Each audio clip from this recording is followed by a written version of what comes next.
Un día clave para los Estados Unidos de América. Nosotros acá estamos en una cobertura casi especial, podríamos decir, muy pendientes de lo que ocurre en este día. Por lo tanto, nuestros invitados están tratando de este tema. Acabamos de tener a Yesenia Calcaño y ahora recibimos, a Yesenia de Moya, y tenemos a Elvin Calcaño Ortiz, que es politólogo y consultor internacional. Elvin, muy buenos días.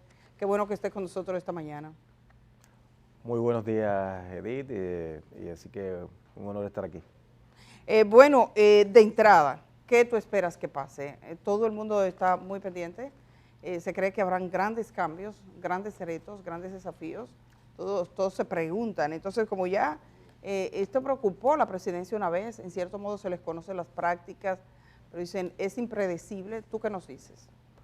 Bueno, yo creo que esta presidencia de Trump, que hoy se inicia, es expresión, ¿no? En primer lugar, de un voto que le dio el pueblo estadounidense, que optó por la propuesta que hizo Trump, una propuesta fundamentada en exacerbar discursos antiinmigrantes, en ir de la mano de un Elon Musk que se convirtió en el último tramo de la campaña, en la gran figura que acompañaba a Trump con todo lo que este personaje representa. Un Estados Unidos que también optó por un discurso que Trump introdujo durante la campaña de acabar con las guerras. Se asociaba a Biden con una serie de guerras y conflictos que se habían desarrollado en el mundo, fundamentalmente en Ucrania, en Gaza, y Trump se planteó como la alternativa para acabar con eso, dado que en su planteamiento Biden, además de que había propiciado por falta de liderazgo, según su discurso, este tipo de guerras las había continuado por una serie, él decía, de vínculos con sectores interesados en continuar esta guerra. Y el pueblo estadounidense, de manera significativa, fue un triunfo importante, no tan grande como parecería en principio, y eso se refleja, por ejemplo, en la composición de la Cámara de Representantes, donde la diferencia es solamente de 5 de representantes, para nosotros serían diputados entre demócratas y republicanos, pero sí un triunfo muy significativo. Y entonces ese Trump llega hoy al poder, que ya estuvo en la presidencia, es la segunda vez en la historia de Estados Unidos desde 1863 que un presidente vuelve al poder luego de haber perdido una elección, ¿no? Luego de haber salido. La Constitución estadounidense permite que un gobernante, un presidente esté 8 años y no necesariamente tienen que ser consecutivos, por eso Trump puede volver hoy.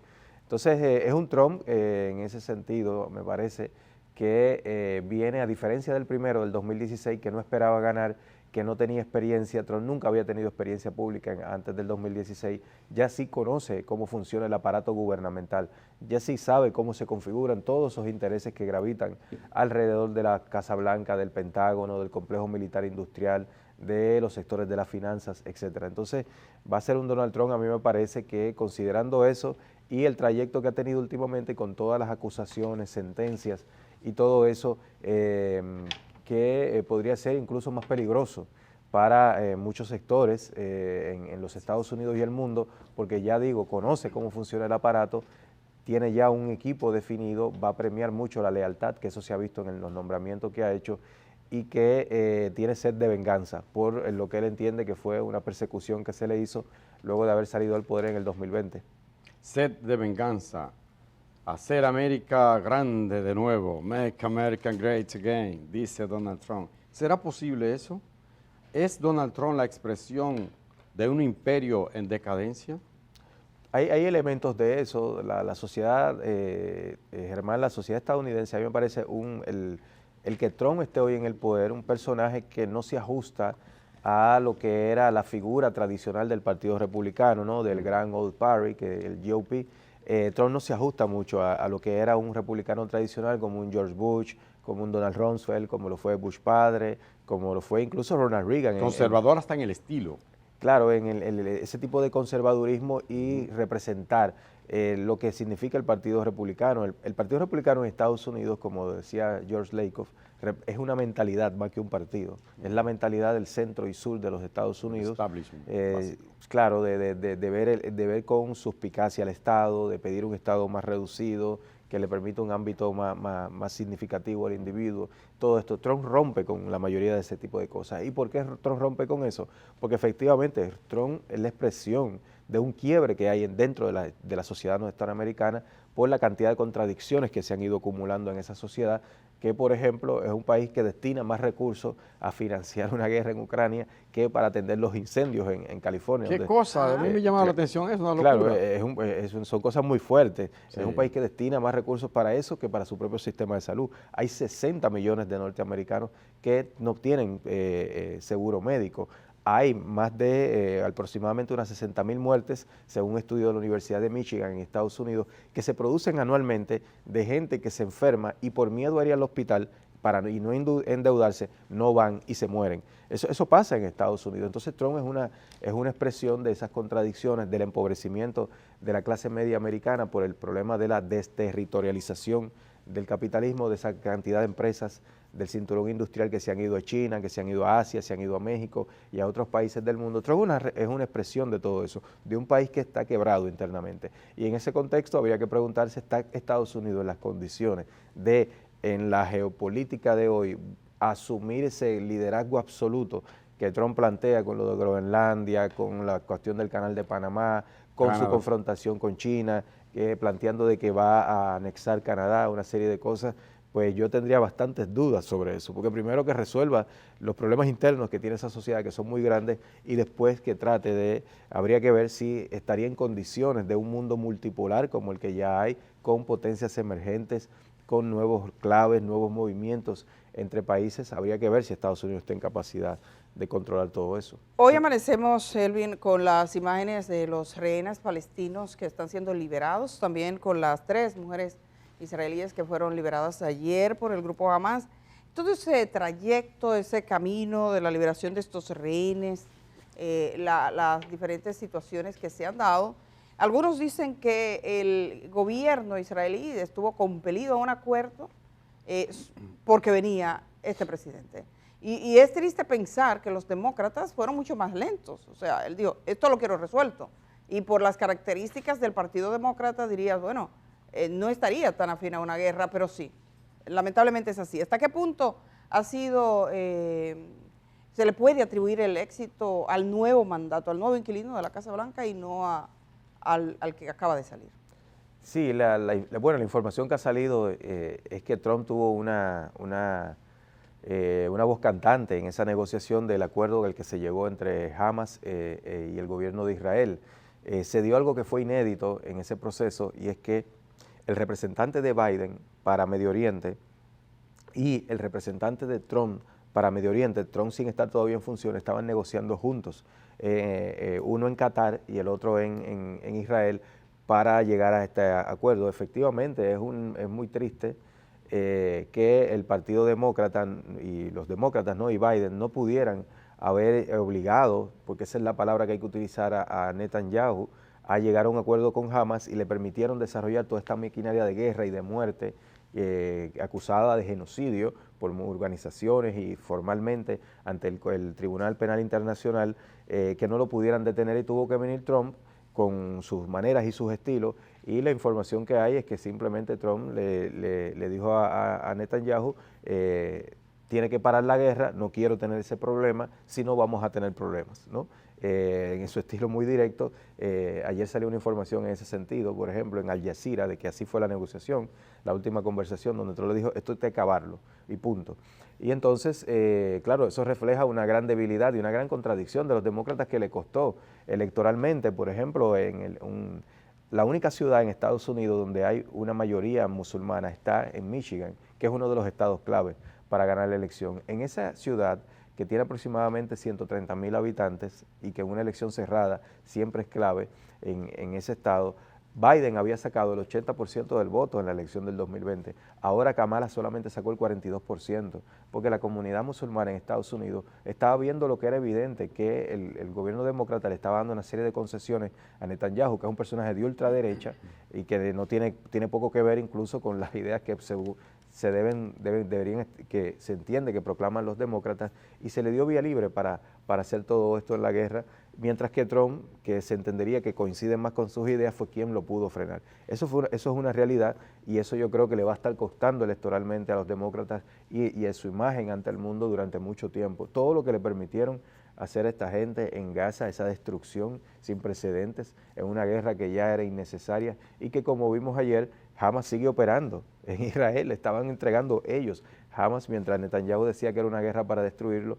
Parece que más bien era una guerra para castigar a la población de Gaza, sabedores de quienes no iban a destruir realmente a Hamas, como se vio ayer, que siguen operando igualito en Ahora, Gaza. el gran desafío es poder cumplir ese plan que incluye al final, el punto menos claro es el de la reconstrucción. Dicen que están encontrando sus casas destruidas, poco más de 2 millones de pobladores, todos movilizados en un pequeño país que no tienen salida a ninguna parte. Esto en términos de dignidad para la humanidad ha sido una guerra transmitida en vivo. Hemos podido percatarnos, ver a los niños que mueren en una maternidad por frío, a los periodistas, a los directivos de organizaciones internacionales como Naciones Unidas. ¿Qué está pasando en este mundo de hoy? Que ahora es en vivo la cosa. Era diferente, te hablaban de la guerra, pero no la veías. ¿Cómo llegan los seres humanos a tener un avance tan notable en tecnología? Podemos ir a la luna, podemos ir a otros planetas, pero no somos capaces de ponernos de acuerdo aquí. Sí, hubo un autor que dijo, luego del Holocausto, que esto viene mucho a colación porque tiene que ver no con la población judía, luego del Holocausto, ¿no? Esta matanza terrorífica que hizo Hitler de judíos durante la Segunda Guerra Mundial, que se preguntaba si era posible escribir poesía luego de esa tragedia, ¿no? De una tragedia humana de esa naturaleza. Hoy yo creo que habría que preguntarnos si es posible hablar de derechos humanos en el mundo, ¿no? Ahora que se habla de derechos humanos, libertad, según gobierne quien no le guste a ciertos sectores, yo creo que habría que preguntarse si es posible hablar de derechos humanos en este mundo donde se ha permitido lo que se permitió en Gaza, ¿no? Una matanza que se veía en vivo y en directo, que uno la podía ver en su teléfono todos los días, de los niños sufriendo, cuerpos quemados, gente quemándose viva. En Gaza el 70% de la infraestructura de vivienda está destruida. La gente está volviendo hoy a Rafah, están volviendo hoy al norte de Gaza, pero es a encontrar escombros. Más de 2 millones de personas, ¿no? Como bien decía Edith. Entonces, que hayan permitido eso, pudiendo haberlo detenido, porque se tienen los mecanismos institucionales, que es el Consejo de Seguridad de la ONU, se tiene el mecanismo de financiamiento. Estados Unidos es el gran financiador de Israel, porque hay un gran mito también, ¿no? De que Israel, todo el poder que tiene, Israel tiene el poder que le da a Estados Unidos, porque Estados Unidos es que le da la tecnología, Estados Unidos es que le da las bombas. Israel es un país pequeño, con muchas capacidades, muy admirable en muchos aspectos, pero que no tiene profundidad estratégica como se conoce geopolíticamente para actuar solo. Entonces era Estados Unidos que lo estaba sosteniendo. Correcto, evidentemente, Elvin. Entonces, en ese contexto, la llegada de Donald Trump, ¿qué va a pasar con Israel? A pesar de eso que ha hecho en Gaza, tiene un problema económico serio, un gobierno que casi se tambalea, un presidente también acusado de graves delitos, incluso de corrupción. ¿Qué va a pasar en Israel ahora con Donald Trump en la Casa Blanca? Bueno, Israel se gastó en esta guerra en Gaza, en esta matanza, 41.000 millones de dólares. 41.000 millones, son mucho más que su presupuesto. Perdió más de 840 soldados muertos, más de 14.000 heridos, de ellos aproximadamente la mitad de manera permanente quedan fuera de guerra porque perdieron extremidades, perdieron la vista, etcétera. Es un golpe muy fuerte. En Israel leí un artículo hace poco que habla de que se han ido de Israel más de 300.000 personas desde que inició jóvenes la guerra. Que no quieren volver al ejército. Y la mayoría jóvenes, más del 70% jóvenes y profesionales. Es una sociedad con grandes desafíos que a mí me parece que este camino de guerra que le quiere dar el sector que la gobierna, hay que tener en cuenta que Israel es gobernado por el Likud, en alianza con el Poder Judío y una serie de partidos de ultraderecha. Este no es el Israel socialdemócrata que gobernó hasta los años 90 con Yitzhak Rabin, Shimon Peres. Este no es, este es un Israel de extrema derecha, que es el que está dirigiendo esta guerra y le ha convencido a la población de que hay que acabar con los palestinos. Yo quisiera, porque esto uno no sabe, no tiene la información, pero ojalá que este acuerdo que se llegó no haya sido sobre la base de que Israel se pueda anexar Cisjordania. Que eso sería un problema para los palestinos y no sé si lo permitirían los países árabes circundantes. Ojalá que no sea ese el futuro de que no sea esa la transacción. La transacción para lo de Gaza y te puedes anexar Cisjordania, que es el gran proyecto. Que de hecho controla básicamente en Cisjordania de algún modo. Lo controla a nivel de la seguridad. Pero hay posibilidad de que Israel se expanda hacia el norte como pretendía, hacia ese sur del Líbano o hacia el sur de Siria, como han dicho algunos. Israel va a llegar hasta donde Estados Unidos le permita, porque es que vuelvo y digo, Israel es un país con capacidades propias, es decir, con capacidad de actuar autónomamente limitada, porque es un país muy pequeño, tiene muchísima tecnología, en gran medida por los vínculos que tiene con Estados Unidos, de sus grandes universidades, tiene una sociedad muy fuerte en términos de emprendimiento, de desarrollo, etcétera. Pero al final, geopolíticamente hablando, si tú no tienes profundidad estratégica, que es población y territorio, tú siempre vas a necesitar de un poder exterior que te acompañe.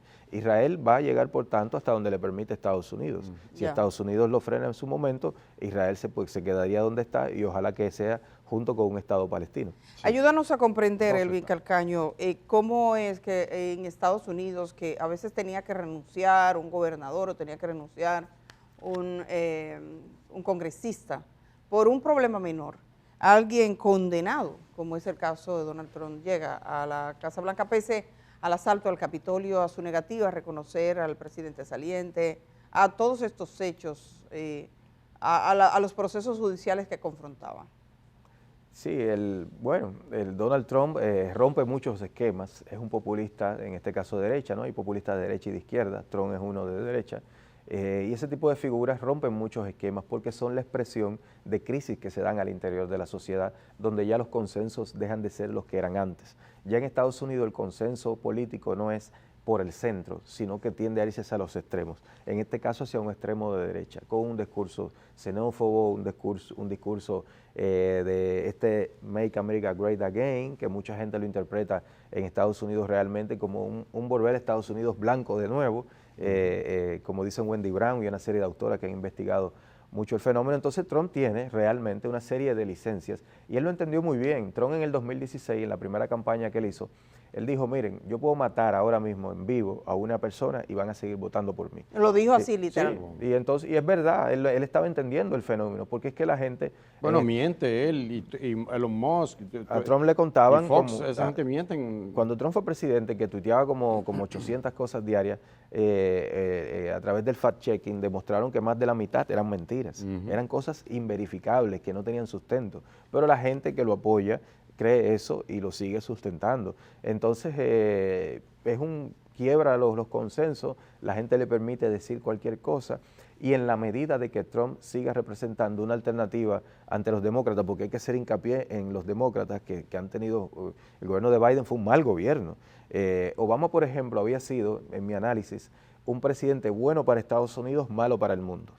Biden no fue bueno para nada, ni para Estados Unidos ni para el mundo. Entonces la gente, la población lo castigó en un escenario donde la alternativa era que una representante de que continuara Biden y una Trump optaron por Trump. Si bien habían indicios de que sí podía darse otro resultado electoral, pero ese fue el que fue. Y Trump, por lo tanto, con este apoyo electoral que obtuvo, entenderá que sus mentiras están validadas, entenderá que su discurso de confrontación está validado y su proyecto realmente está fortalecido.